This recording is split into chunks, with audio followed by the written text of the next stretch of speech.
Hello, my name is David O'Neill, and today I will be presenting on Alzheimer's disease. I will be providing some background information about the function and structure of the brain to better support the material in the later slides. So the brain has three vital parts. First, the cerebellum is the largest part of the brain that consists of the parietal, temporal, occipital, and frontal areas.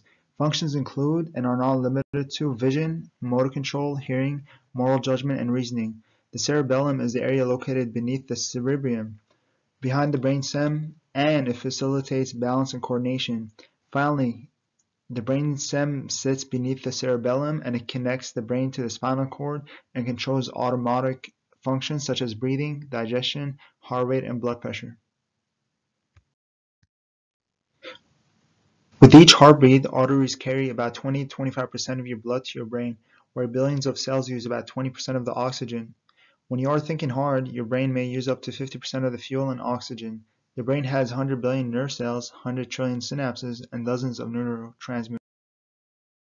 A certain cause of Alzheimer's disease is yet to be found. Scientists have not found the cause, but they have a few associated risk factors such as age, gender, prior head injuries, diabetes, and hypertension. However, they found individuals who possess some variation of the apolipoprotein E gene are 3 to 8 times at higher risk for developing the disease.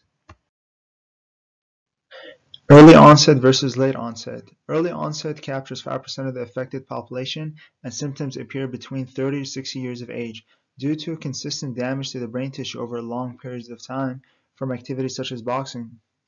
On the other hand, the late onset group captures the other 95% of the population. Symptoms and signs appear after 6 years of age.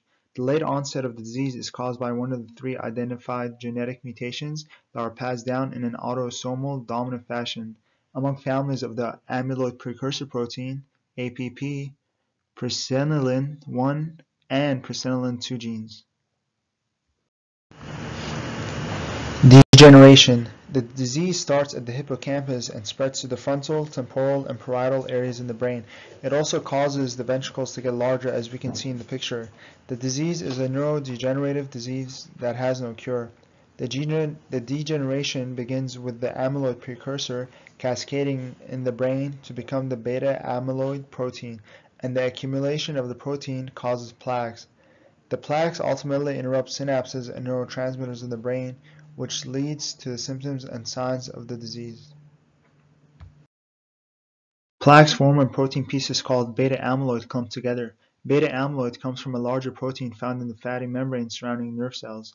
The small clumps block cell-to-cell signaling and synapses, which ultimately lead to memory loss, confusion, and abnormal behavior.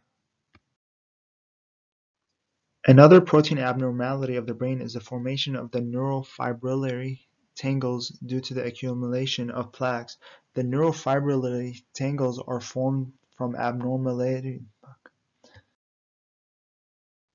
Another protein abnormality of the brain is the formation of the neurofibrillary tangles due to the accumulation of plaques.